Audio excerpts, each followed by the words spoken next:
La gran incógnita es ¿dónde está Luciano Marín Arango, Iván Márquez, el ex jefe negociador de las FARC en La Habana, Cuba?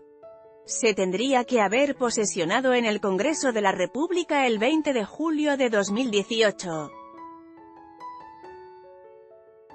No obstante, a finales de abril de ese año salió de Bogotá y se refugió en el espacio territorial y de reincorporación de Miravalle, norte del Caquetá, argumentando que, al igual que a su excompañero de filas, Jesús Santrich, lo iban a capturar para extraditarlo a los Estados Unidos.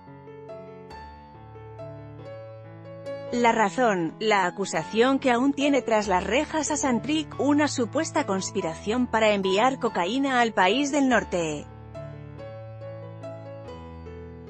Hace 6 meses, días antes de la posesión de sus compañeros de la exguerrilla ahora congresistas, Márquez desapareció de Miravalle tras denunciar que fuerzas especiales del batallón de contraguerrilla 22 Diosa del Chaira nos estaban avanzando, a él y al paisa, al kiosco para capturarnos, recuerda en esta entrevista, concedida a El Espectador, a través de 2 cuestionarios escritos de preguntas y contrapreguntas. La entrevista fue realizada antes del atentado con carro bomba del ELN contra la Escuela de Cadetes de la Policía, por lo que no se le pudo preguntar sobre este hecho. Desde la clandestinidad ha enviado cartas a la comunidad internacional, a la Jurisdicción Especial para la Paz, a la Comisión de Paz del Congreso.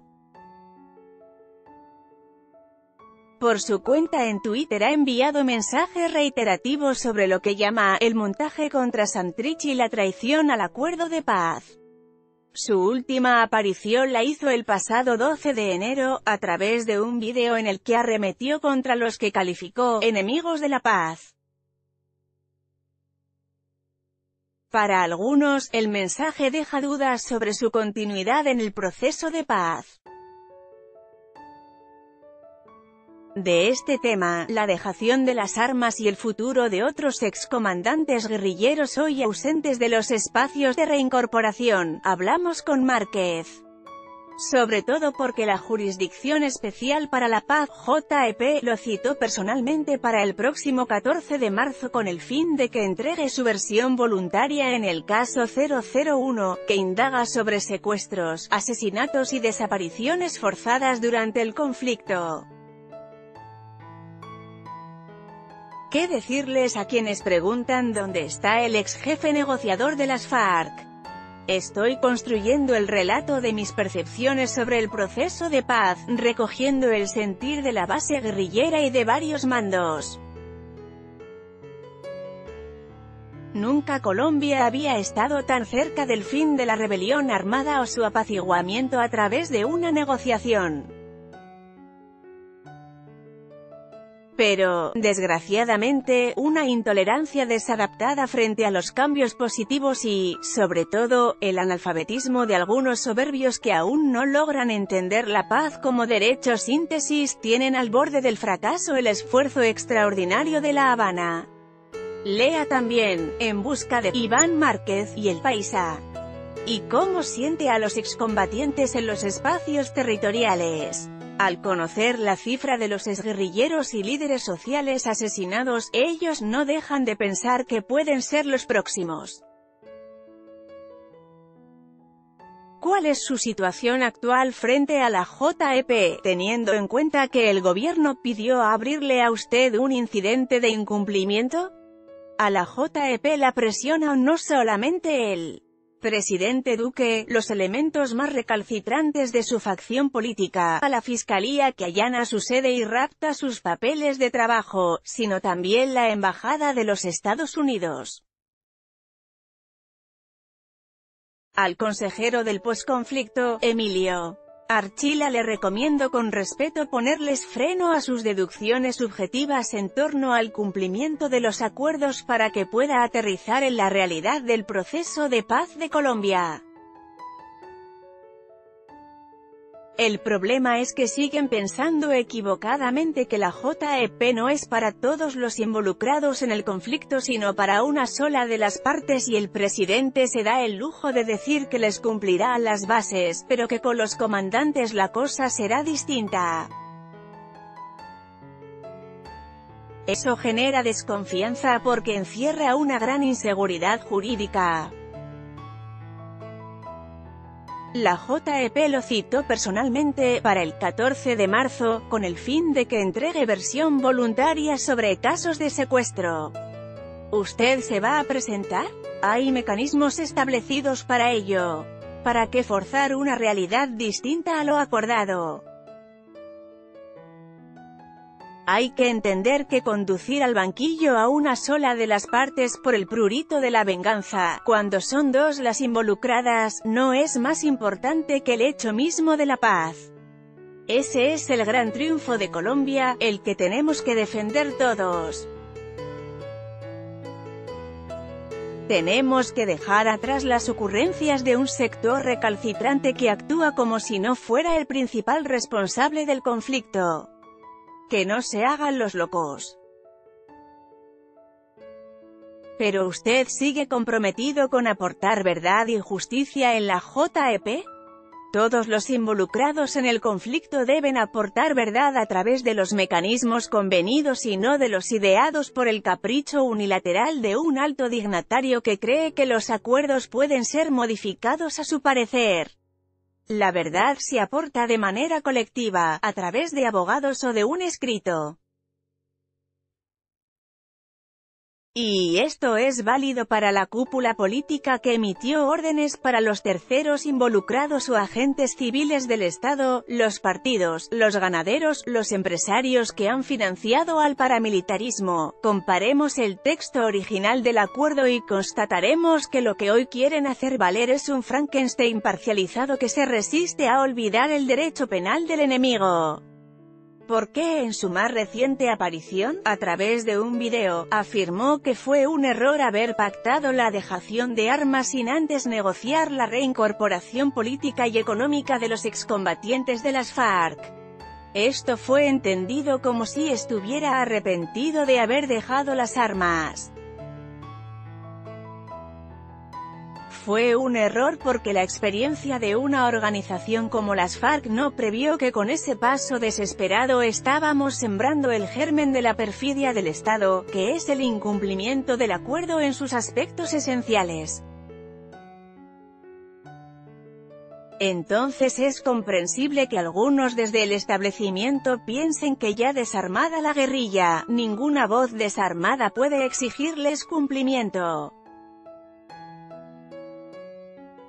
Sin darnos golpes de pecho estamos asumiendo la autocrítica, pero buscando cómo recomponer el juego de ajedrez volcado por los pérfidos y los tramposos. ¿Por qué firmó el acuerdo final como jefe negociador si no estuvo de acuerdo con lo que se pactó, como la dejación de las armas? Lo expresé claramente en la carta dirigida a la Conferencia de Berlín. Tuvimos otra falla que fue desmembrar la negociación del cese del fuego y la dejación de armas de la mesa central, que ya había sacado adelante los puntos 1, 2, 3 y 4 de la agenda. Y ahí fue Troya. Y agregué la subordinación a la jerarquía, pero por ahí hay constancias escritas de las discusiones. Lea también, JEP llama a versión voluntaria a la cúpula de las FARC. ¿Y qué dicen esas constancias?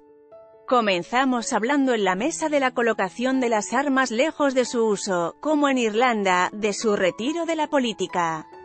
Eso se fue transfigurando poco a poco en entrega de armas a cambio de nada. Antes del evento de mesetas, Meta, propuse la dejación gradual, un 30% al cumplimiento de garantías de seguridad jurídica, otro 30% asegurada la seguridad física de los combatientes y de los líderes sociales en los territorios, y el restante 40% con la garantía de la reincorporación política, económica y social. Pero un afán loco no permitió ni siquiera eso. Caímos en la celada de creer en la buena fe. Es probable que su inconformidad por los incumplimientos lo lleve a unirse a las disidencias. No sé cuándo van a parar esa manía de encasillar a la gente sin activar las neuronas. La palabra disidente ha sido demonizada y amenazan con hacerla caer con todos sus fuegos sobre las voces críticas. Aquí estamos es para pelear por la concordia y por una alternativa política que construya el futuro de Colombia sobre la base de la paz con justicia social, democracia verdadera y soberanía. Algunos dicen que su declaración en el último vídeo es un llamado a retomar las armas. Es un llamado a retomar el proceso de paz, a que se respeten los acuerdos de La Habana. Es que el Estado nos puso conejo, nos trampeó. El alto consejero para el posconflicto, Emilio Archila, dijo que hay 13.031 excombatientes siguiendo su proceso de reincorporación. ¿Eso no es evidencia de que el proceso, aunque lento, avanza? La gran mayoría de esos guerrilleros que menciona el Dr. Archila, así reciban un estipendio, se sienten hoy en día abandonados a su suerte en esos espacios territoriales. Ya están cansados de tanta promesa. El gobierno tiene poco que ver en los proyectos exitosos que pueden mostrar algunos ETCR, pues estos han sido activados por la gestión de sus excomandantes con países aportantes. Aunque sienten la inseguridad jurídica asperjada por ese montaje judicial que mantiene a Jesús Santrich, negociador de paz de la guerrilla, injustamente tras las rejas. Lea también, JEP deja en firme práctica de pruebas ante no comparecencia de El Paisa. Sobre este caso, cree que su sobrino, Marlon Marín, involucrado en la supuesta conspiración para enviar cocaína a Estados Unidos, es un agente infiltrado de la DEA. Le sugiero trasladarle esa pregunta a él. No puedo especular con ese tema. Hay mucha gente ambiciosa que por dinero hace lo que sea.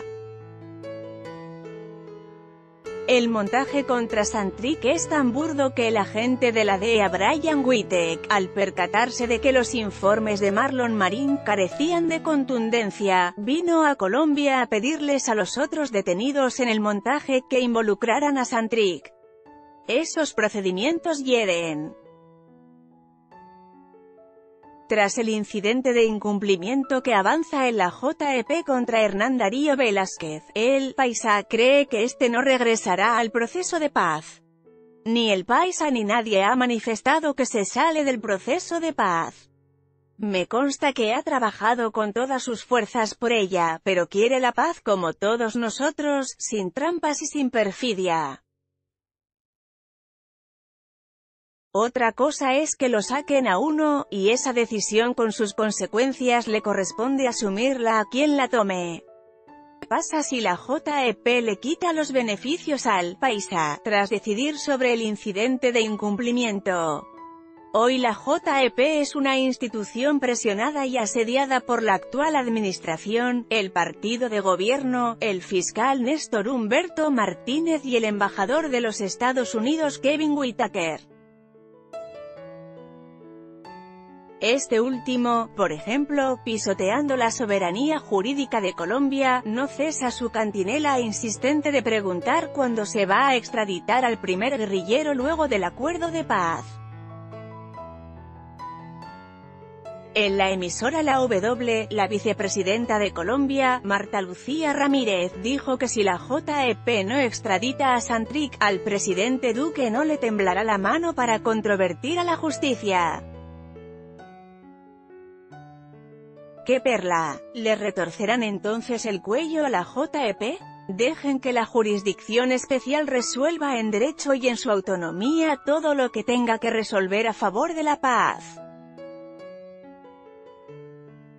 A propósito, ¿cómo fue su salida del espacio territorial de Miravalle, Caquetá, y por qué tomó esa decisión? Sobre cómo salimos con el paisa de Miravalle y cómo tomamos esa decisión, tenemos tema como para escribir un libro.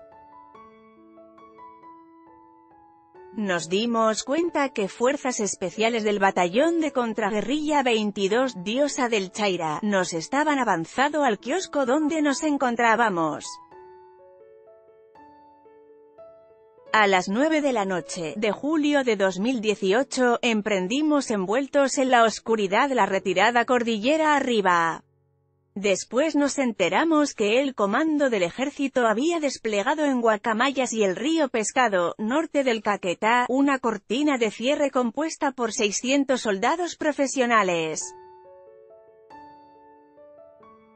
La verdad es que desde hacía días habíamos descubierto comandos de fuerzas especiales moviéndose de noche en las áreas donde dormíamos.